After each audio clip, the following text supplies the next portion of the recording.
নমস্কার বন্ধুরা, আজকে আমি একটি নতুন ওয়াটার কালার নিয়ে আপনাদের সামনে উপস্থিত হয়েছি। আমি প্রথমে যে কাজটি করছি সেটা দেখুন, জল দিয়ে পুরো পেজটা ভিজিয়ে নিচ্ছি।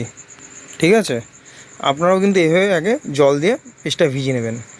এই যে টেকনিকটা আমি ইউজ করছি, এটা ড্যাম্পে ওয়াটার কালার করার টেকনিক। ঠিক আছে, তারপর আমি কালারটা দেবো। কালারটা কিন্তু ডার্ক করবেন, মানে গাঢ় নেবেন। হ্যাঁ, আমি এখানে ব্রাউন শাইন আল্ট্রামেরিন দিয়ে প্রথমে করলাম। ঠিক আছে, তারপর ওই কালারের উপরেই একটু ক্রিমসন লেক নিয়ে নিলাম। ঠিক আছে, করার পরে কি করব দেখুন, শ্যাপগ্রিনের সঙ্গে কিনসান লেকটা আমি মিক্স করলাম, করে একটু গম্বুজেলও নিয়ে নিলাম। নিয়ে এগুলো কিন্তু পুরো কালারটা বেশি ডার্ক করে নেবেন, কেন যেহেতু ভেজানো আছে পেস্টটা। যদি বেশি জল নিই তাহলে কিন্তু এরকম হবে না। হ্যাঁ, এর জন্য কালারটা ডার্ক করে করবেন। ঠিক আছে,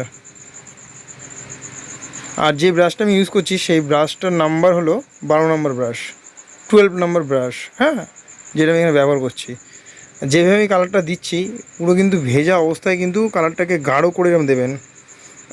আমি আবার শ্যাপগ্রিন আর আল্ট্রামেরিনটা মিক্স করলাম ডার্ক করে, সেটা আবার দিচ্ছি। দেওয়ার পর দেখবেন শুকিয়ে গেলে দেখবেন অনেকটা ফেড হয়ে গেছে আর সফট হয়ে গেছে। যতটা হার্ড দেখছেন অতটা থাকবে না কিন্তু। ঠিক আছে, ভিডিওটা কিন্তু মন দিয়ে দেখবেন, তাহলে কিন্তু বুঝতে পারবেন, নাহলে কিন্তু কিচ্ছু বুঝতে পারবেন না। আর আপনারা দেখুন তার সঙ্গে আমি কোন কোন কালার ইউজ করেছি বলে দিচ্ছি। এইবার আমি এখানে ইউজ করেছি আল্ট্রামেরিন ইউজ করেছি, ব্রাউন শাইন ইউজ করেছি, ক্রিমসন লেক ইউজ করেছি, গম্বুজ ইয়েলো ইউজ করেছি, ভিডিয়ান গ্রিন ইউজ করেছি, শ্যাপ গ্রিনটা ব্যবহার করেছি। আমি কিন্তু এই কালারগুলোকে ইউজ করেছি। এখানে শ্যাপ গ্রিনটা আল্ট্রামেরিনটা বেশি ইউজ করা হয়েছে। আর আমি যে তুলিটা ইউজ করেছি সেটা 12 নম্বর আছে, 6 নম্বর ব্রাশ আর হচ্ছে 2 নম্বর ব্রাশ। এই ড্রয়িংটার ক্ষেত্রে আমি এগুলো ইউজ করেছি। আর এই যে কালারটা আমি করছি এটা কিন্তু শুকিয়ে যাওয়ার পরে কিন্তু এই দেখেন শুকিয়ে নিয়েছি আমি, নিয়ে এবার কিন্তু তারপরে কাজটা আমি করব। মন দিয়ে দেখুন আমি পাতাগুলো কীভাবে করছি কালার দিয়ে। ঠিক আছে, ভিডিওটা পুরো দেখবেন স্কিপ না করে, তাহলে কিন্তু যদি না দেখেন পুরো তাহলে কিন্তু কিচ্ছু বুঝবেন না আমি ওয়াটার কালারটা কীভাবে করছি। ঠিক আছে, আর আপনাদের যদি ভিডিওটা ভালো লেগে থাকে অবশ্যই চ্যানেলটা সাবস্ক্রাইব করবেন, কমেন্ট করে জানাবেন কেমন ভিডিওটা লাগলো, আর লাইক একটা অবশ্যই করবেন। ঠিক আছে, ভিডিওটা দেখতে থাকুন। আমি একটু ভিডিওটা আপনারা দেখুন, আমি ভিডিওর শেষে দিয়ে কিছু ট্রিক নিয়ে আসবো, সেটা আপনার মন দিয়ে শুনবেন, আপনাদের অনেক কাজে লাগবে। তাহলে ভিডিওটা দেখতে থাকুন স্কিপ না করে। আরেকটা জিনিস আপনাদের বলে দিই, আমি যে কালার প্যালেটটা সাজিয়েছি, প্রথমে আছে লেমন, তারপরে গম্বুজিওলো, তারপরে অকার, তারপরে ব্রাউন শাইনা, তারপরে ভার্মিলিয়ন রেড, তারপরে ক্রিমসন লেক, তারপরে শ্যাপ গ্রিন, তারপরে ভিডিয়ান গ্রিন, তারপরে আল্ট্রামেরিন, আল্ট্রামেরিন না, কোবাল্ট আছে, কোবাল্ট ব্লু, তারপরে আল্ট্রামেরিন ব্লু, তারপরে পুশেন ব্লু। আমি কিন্তু এইভাবে পরপর কালারটা সাজিয়েছি। এইভাবে আপনারাও কিন্তু কালারটা সাজিয়ে করবেন, তাহলে কালার করতে সুবিধা হবে আপনার। তাহলে ভিডিওটা দেখুন কোনো স্কিপ না করে।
আমি বলেছিলাম ভিডিও শেষে কিছু ট্রিক বলবো, সেটা আমি বলছি, মন দিয়ে শুনুন।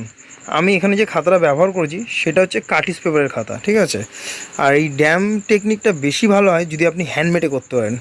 আমি এরপরে একটা ভিডিও আনবো হ্যান্ডমেডে কী করে ড্যাম্পে কাজটা করবেন, ঠিক আছে। একটু ভালো কাটিস পেপারের খাতা হলেও করতে পারবেন, কোনো অসুবিধা নেই। পেজটা ভালো করে আমি ভিজিয়ে নিয়েছি, তারপরে কাজটা করেছি, আপনারা ভালো করেই দেখেছেন। আপনারা যেটা করবেন, এরম একটা পেজ নিয়ে 4টে টুকরো করবেন, মানে 4টে ভাগ করবেন। ভাগ করে ছোটো ছোটো করে কাগজটাকে ভিজিয়ে না ছোটো ছোটো আকাশ গাছপালা এগুলো করুন। যখন দেখবেন একটু কনফিডেন্সটা বেড়ে গেছে আপনাদের বা আপনারা কনফিডেন্সটা পেয়েছেন ভালোভাবে, তারপরে কিন্তু বড় খাতায় করবেন। তাহলে কী হবে, খাতাটা নষ্ট হবে না, ঠিক আছে।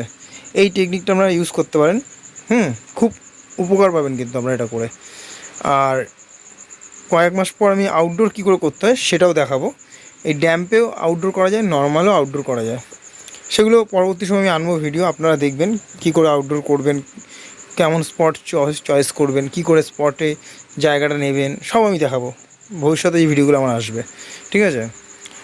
তাহলে ভিডিওটা দেখে বুঝতেই পারছেন আমি যে কালারগুলো দিয়েছিলাম কতটা মানে হার্ড করে দিয়েছিলাম ফার্স্ট যখন ড্যাম্পে আমি কালারটা দিই। এখন কিন্তু কালারগুলো দেখুন অনেক সফট হয়ে গেছে, ঠিক আছে। আমি কিন্তু এখানে একটাই ফার্স্ট টোন ইউজ করেছি, শোকানোর পরে সেকেন্ড টোন থার্ড টোনগুলো ইউজ করছি, ঠিক আছে। একদম ওয়াটার কালার করার সময় তাড়াহুড়ো করবেন না, সময় দেবেন ওয়াটার কালারটার পেছনে, তাহলেই কিন্তু ভালো ওয়াটার কালার হবে।